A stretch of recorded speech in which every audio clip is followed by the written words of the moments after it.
এখানে started।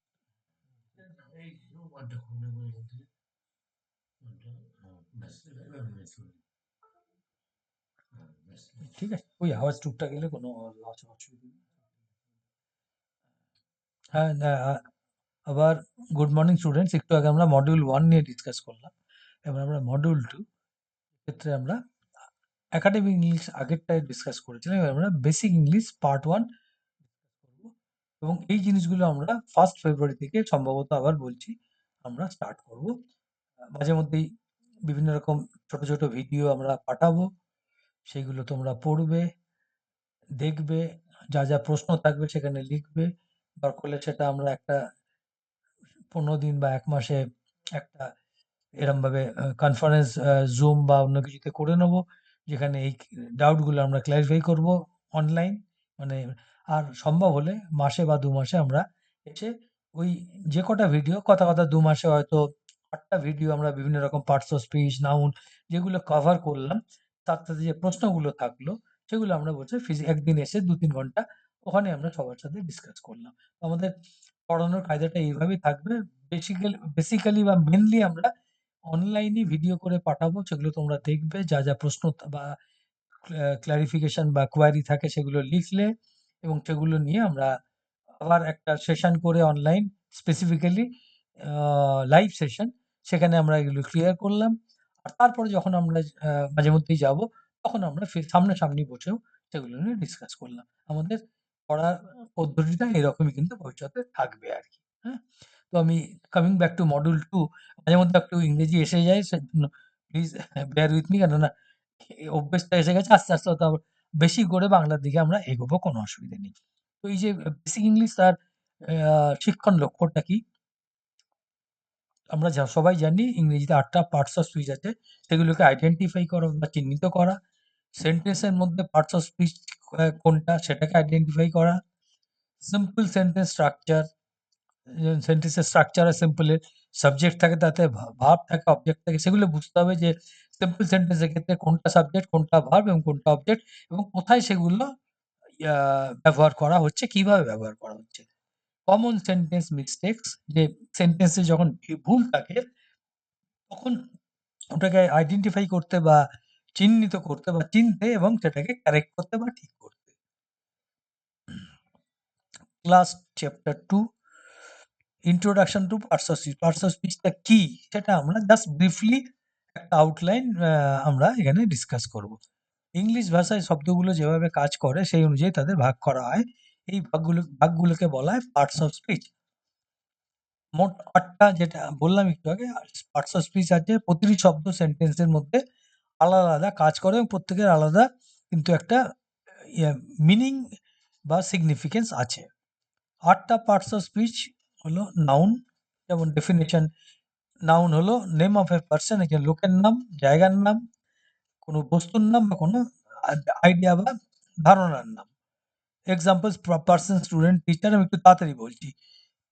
জায়গা হলো স্কুল, কলকাতা। থিং হলো বুক, পেন, জিনিস।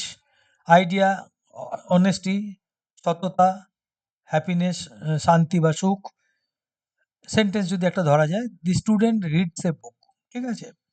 এক্ষেত্রে সাবজেক্ট আছে, ভার্ব আছে আর অবজেক্টিভ আছে। এগুলো আমরা পরে ডিটেলসে যখন পার্টস অফ স্পিচ আমরা প্রায় 2 থেকে 3 মাস পড়াবো, 4 মাস পড়াবো, তখন একদম ডিটেলস গিয়ে বিভিন্ন প্রকারের নাউন আছে। প্রত্যেক নাউনের ব্যাপারে আমরা ডেপথে গিয়ে ডিসকাস করব ভবিষ্যতে, গভীরে গিয়ে। ঠিক আছে? এখন আমরা জাস্ট টাচ করে যাচ্ছি। Number 2, pronoun. প্রোনাউনটা নাউনের জায়গায় ব্যবহৃত হয়। I, you, he, she, it, we, they. এগুলো examples. Rina is absent today. আবার পরের বার রিনা ইজ ইল। রিনা আজকে আসেনি, সে অসুস্থ। এবার নাউন যদি শুধু ইউজ করা হতো Rina is absent today, Rina is ill, এটা দেখতে বা শুনতে খারাপ হয়।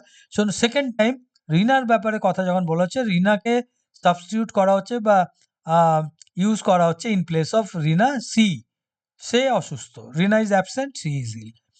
ভার্ব, ভার্ব অ্যাকশন বা স্টেট অফ বিইং কি হচ্ছে, কোন অ্যাকশন কাজ সেটা আমরা দেখলেই বুঝতে পারবো।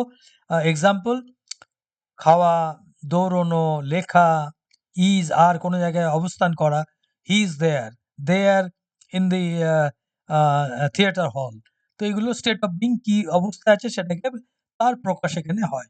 Sentence she writes a letter, she হলো এখানে সাবজেক্ট, রাইটস হলো এখানে ভার্ব, রাইটটা হলো অ্যাকশন দেখাচ্ছে, তিনি কি করছেন, তিনি লিখছেন, সেই জন্য রাইটটা এখানে হলো ভার্ব। ঠিক আছে, এবার রাইটস কেন হলো সেটা আমরা পরে আবার যাব, তখন আমরা ইয়ের ব্যাপারে বা টেন্সের ব্যাপারে ডিসকাস করব। ভার্ব ছাড়া সেন্টেন্স কিন্তু কখনো কমপ্লিট হয় না, সেই দিক অর্থে ভার্বের কিন্তু একটা বিরাট সিগনিফিকেন্স বা ইম্পর্টেন্স আছে ইংরেজি গ্রামার, ইংরেজি ল্যাঙ্গুয়েজের ক্ষেত্রে। অ্যাডজেক্টিভ, অ্যাডজেক্টিভ একটা নাউনকে বিবরণ দেয়, ডেসক্রাইব করে। যেমন সে কেমন, he is good, big, honest, beautiful. কোনো একটা জিনিসের সম্বন্ধে তাদের উপকরণ বা বিশেষণ যেটা হচ্ছে সেটাকে আমরা অ্যাডজেক্টিভ বলি। She has a beautiful dress, ঠিক আছে, she has a dress fine. এবার বিউটিফুল যখন বলছি সুন্দর, তখন সেটাকে ড্রেসটা কি রকম, ড্রেসটা খুব সুন্দর। বিউটিফুল ইন দ্যাট কেস হলো তোমার is an adjective. Similarly adverb, adverb describes a verb, adjective এই একটা ভার্বকে, অ্যাডজেক্টিভকে বা অন্য অ্যাডভার্বকে আবার ডিসক্রাইব করছে। এবং জেনারেলি এইসব ক্ষেত্রে অ্যাডভার্ব, সেগুলো আমরা পরে বলবো কি করে আমরা আইডেন্টিফাই কোনটা অ্যাডভার্ব, কোনটা ভার্ব, কোনটা কি। অ্যাডভার্বের ক্ষেত্রে ম্যাক্সিমাম ক্ষেত্রে এলওয়াই থাকে। হুম, কুইক হলো অ্যাডজেক্টিভ, কুইকলি হলো অ্যাডভার্ব, স্লো হলো এখানে, স্লোলি হলো হি রানস কুইকলি। সেন্টেন্সে কি বলছে, অ্যাডভার্বে যেটা আমি বললাম এলওয়াই দিয়ে, কুইকের সাথে এলওয়াই, সে দৌড়োয়। এবার কি বলছে, সে কিরমভাবে দৌড়ে, খুব তাড়াতাড়ি দৌড়োয়। তো সেই ক্ষেত্রে ওই একটা ভার্বটা কি, রান, সে দৌড়োয়। এবার কিভাবে দৌড়ে, সে খুব তাড়াতাড়ি দৌড়ে, সেইটাকে এখানে এক্সপ্লেন করার জন্য অ্যাডভার্বটাকে ইউজ করা হয়েছে। Preposition shows the relationship between a noun and another word. একটা শব্দ, নাউন এবং আরেকটা শব্দের মধ্যে সম্পর্কটাকে বর্ণনা করা বা দেখানোর জন্য প্রিপোজিশন ইউজ হয়। যেমন in, on, under, at, between. The book is on the table, বইটা কোথায় আছে, টেবিলের ওপরে। তার অবস্থান বোঝানোর জন্য, তার সম্পর্কটা বোঝানোর জন্য এক্ষেত্রে প্রিপোজিশন অনটা ইউজ করা হচ্ছে। এগুলো আবার বলছি, আমরা পরে গিয়ে খুব ডেপথে ডিটেলসে যাব। আমি একটা জাস্ট ব্রিফ আইডিয়া বা আউটলাইন করার জন্য এগুলো আমরা বলছি এখন। Conjunction, a conjunction joins words, join মানে যোগ করা। কি যোগ করছে, শব্দকে বা ইয়েকে, বাক্যকে। এক্সাম্পল কি, and, but, because, or. Sentence I wanted to go, আমি যেতে চেয়েছিলাম, কিন্তু ইট ওয়াজ রেনিং, বাট। তো দুটো সেন্টেন্স কি হলো, ইট ওয়াজ রেনিং একটা সেন্টেন্স, আই ওয়ান্টেড টু একটা সেন্টেন্স। দুটোর মধ্যে বাট যেটা দেওয়া হলো, দুটো সেন্টেন্সকে জয়েন করলো। এবং এই ধরনের যারা ইয়ে শব্দ বা বাক্যকে যুক্ত করে, সেইগুলোকে কনজাংশন বলা হয়। ইন্টারজেকশন, ইন্টারজেকশন কোনো ফিলিং বা ইমোশনকে, আমাদের আবেগ বা কোনো অনুভূতিকে প্রকাশ করার জন্য ব্যবহার করা হয়। Example OH, OW, alas, Hare, oh this is amazing. কোনো জিনিস দেখে আমি খুব ভালো লাগলো, তখন আমি বললাম ওহ দিস ইজ অ্যামাজিং। হ্যাঁ, তারপরে অ্যালাস, কোনো দুঃখ প্রকাশ করলাম, alas I would have been the topper of the school. আমার খুব ইচ্ছে ছিল টপার হওয়ার, স্কুলের মানে সবার থেকে বেশি মার্ক পাওয়ার, আমি পাইনি, সেই জন্য আমার দুঃখ প্রকাশ যখন করছি, alas I could have been the topper of the school. মানে আমার ইচ্ছে ছিল, কিন্তু আমি স্কুলের মধ্যে সবচেয়ে ভালো মার্কস পেয়ে টপ স্টুডেন্ট হয়ে, মানে আমি কৃতি ছাত্র হিসেবে বেরোতে পারিনি বা পাস করতে পারিনি।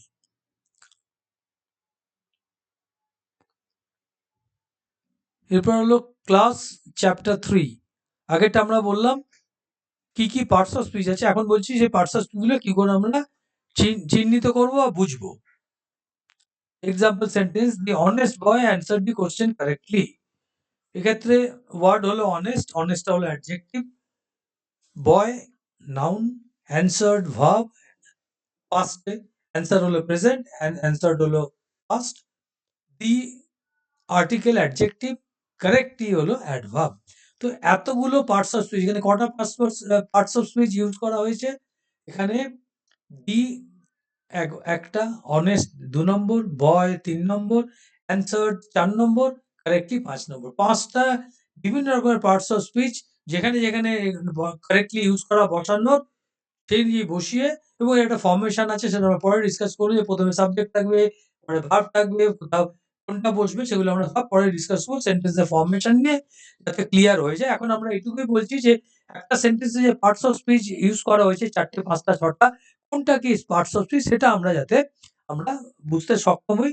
সেই জন্যই এখানে আ এই এইটা আমরা আ আ আলোচনা করছি বা এখানে আ শেয়ার করা হচ্ছে।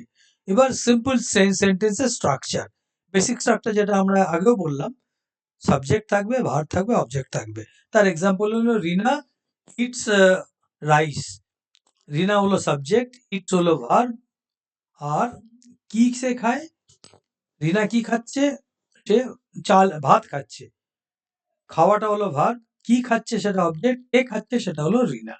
সিমিলারলি একই জিনিস example 2, the teacher explain the lesson. Important note, eats rice Raina, এটা হবে না রিনা।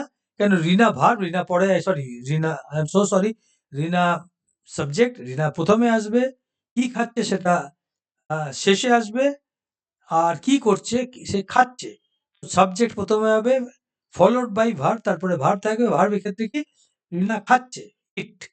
এবং কি খাচ্ছে সেটা হলো ভাত বা চাল। চাল তো নয়, ভাত খাচ্ছে, সেটা হলো আমাদের এক্ষেত্রে অবজেক্ট। তো ইংলিশ সেন্টেন্সের ওয়ার্ড অর্ডার কোনটা কোথায় আমরা প্লেস করব সেটা কিন্তু খুব গুরুত্বপূর্ণ। সেন্টেন্সের ফরমেশন দেখেই আগেও আমরা দেখিয়েছি। এখানে যদি আমরা ইটস রাইস রিনা বলি, ওই বাক্যটার কোনো মানেই হবে না। অতএব আইডেন্টিফাই করা যেরকম ইম্পর্টেন্ট, সেভাবে ততটাই গুরুত্বপূর্ণ হলো একটা ইংলিশ সেন্টেন্সে, এটা সিম্পল সেন্টেন্স হোক বা কম্পাউন্ড সেন্টেন্স হোক, সেক্ষেত্রে আমরা কোন অর্ডারে ওগুলোকে প্লেস করছি, ডিফারেন্ট পার্টস অফ স্পিচটা, সেটাই কিন্তু সমানভাবে গুরুত্বপূর্ণ। কমন সেন্টেন্স মিস্টেকস, কি মিস্টেক জেনারেল এগুলো আবার আমি বলছি, আমরা ভবিষ্যতে এগুলো নিয়ে সব ডিটেলসে একটা হয়তো আমরা ৩ টে, ৪ টে, ৫ টা ভিডিও করে ডিসকাস করে আস্তে, আস্তে আমরা এগোবো। এখন জাস্ট একটা ব্রিফ টাচ করে আমরা বেরিয়ে যাচ্ছি আরকি। Common sentence mistakes, she very intelligent, এখানে বিইংটা, state of being is missing. তো সেই জন্য মাঝখানে ইজটা হলো state of being. She is very intelligent, she হলো সাবজেক্ট, ইজ হলো স্টেট অফ বিইং বা ভার্ব, ভেরি হলো অ্যাডভার্ব, ইন্টেলিজেন্ট হলো এখানে adjective. Similarly wrong word order, he football plays, যেটা আমরা বললাম। ৩ টেই হয়তো পার্টস অফ স্পিচ আছে, কারেক্টলি আছে, কিন্তু অর্ডারটা এখানে ভুল আছে। অর্ডারটা কি হবে? যেটা আমরা আগেও বললাম, প্রথমে সাবজেক্ট, তারপরে ভার্ব, তারপরে অবজেক্ট। তারপর যদি অ্যাডভার্ব থাকে, অন্য কিছু থাকে, সেগুলো পরে সেই অনুযায়ী রাইট অর্ডারে আমাদের সাজাতে হবে। আদারওয়াইজ সেন্টেন্সটা কমপ্লিট হবে না, গ্রামাটিক্যালি সেন্টেন্সটা কারেক্ট হবে না। Mistake 3, missing object, is going to school, এটার কোনো মানেই হয় না, কে যাচ্ছে বলা হচ্ছে না। পরের যে সেন্টেন্সটা, হি ইজ গোয়িং টু, কে যাচ্ছে স্কুলে? সে যাচ্ছে। ওখানে অর্ডারটা ওরকমই, স্টেট অফ বিইং, ভার্ব, তার আগে সাবজেক্ট, তারপরে হলো প্রিপোজিশন, তারপর হলো অবজেক্ট। এইভাবে আমাদের স্ট্রাকচার গুলো করতে হবে, এবং করতে, করতে যখন আমরা বুঝবো, শিখবো, পড়বো না, তখন আমরা অটোমেটিক্যালি এসে যাবে যে একটা সেন্টেন্স ফর্মেশন বা ফ্রেমিং কি করে করতে হয়, এবং placement of parts of speech কোথায় আমরা কিভাবে লাগাবো, যাতে শব্দটা, এই বাক্যটা ব্যাকরণগতভাবে ঠিক থাকে এবং সেন্টেন্সটা একটা মিনিং থাকে। ঠিক আছে? অ্যাক্টিভিটি, শিক্ষার্থীরা একটি টেবিল তৈরি করবে পার্টস অফ স্পিচ নিয়ে। Noun, verb, name of person, noun ও ভার্বের এগেইনস্টে নেম অফ পারসন বা প্লেস বা থিং আর যেটা বলা হলো আর আইডিয়া। এক্ষেত্রে এক এক্সাম্পল দেওয়া হয়েছে বুক। হোয়াট সাম এক্সাম্পল যেটা দেওয়া হচ্ছে সেন্টেন্সের ক্ষেত্রে, বাক্যটার ক্ষেত্রে, দি বুক ইজ নিউ। এখানে দি এলো আর্টিকেল, বুক এক্ষেত্রে ইজ এ সাবজেক্ট, ইজ তারপরে কি, বইটা কি নতুন। Similarly action, read, read is an action, write an action. আমি খাচ্ছি, আমি পড়ছি, আমি ঘুরছি, আমি খেলছি, আমি ঘুমোচ্ছি, সবই হলো অ্যাকশন। ঠিক আছে? ভার্ব আমরা আগে পড়েছি, ভার্ব মানে হলো action or a state of being. ঠিক আছে?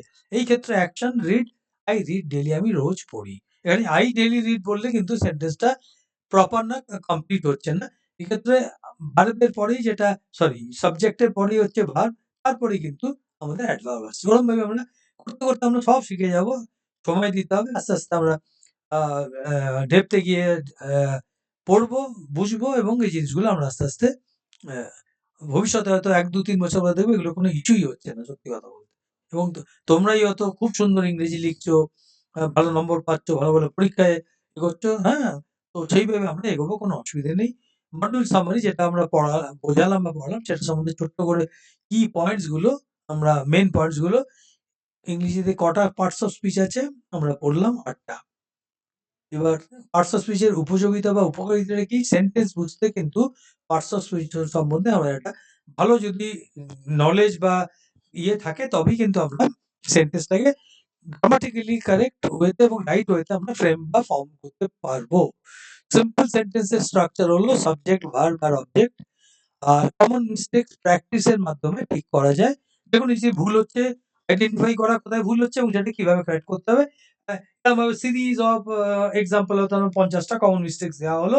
এবার এখন নয়, যখন আমরা এইগুলো ডেপথ এ গিয়ে পড়বো, বারবার বলছি, তখন আমরা এই যে যখন ভুলগুলো বুঝতে পারবো, কিভাবে ঠিক করতে হয় বুঝবো, তখন কিন্তু অটোমেটিক্যালি আমরা জিনিসগুলো ঠিকমতো লেখা বা বোঝা তখন আমাদের পক্ষে সম্ভব হবে। Assessment practice question, identify the parts of speech, ৩ টে দেওয়া আছে।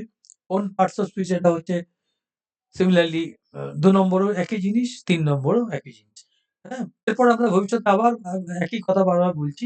ভবিষ্যতে অনেক বেশি প্র্যাকটিস কোয়েশ্চেনস নিয়ে, অনেক বেশি কমন মিস্টেকস প্র্যাকটিস করে নিয়ে আমরা আসবো এবং একেকটা পার্টস অফ স্পিচ কমপ্লিট করার পরে এগুলো নিয়ে আমরা আরো ডিটেইলস এ এগুলো নিয়ে ডিসকাস করব। এবার এখানে ক্লাস চ্যাপ্টার 4 আসছে। দুটো তো অনেকটা হলো।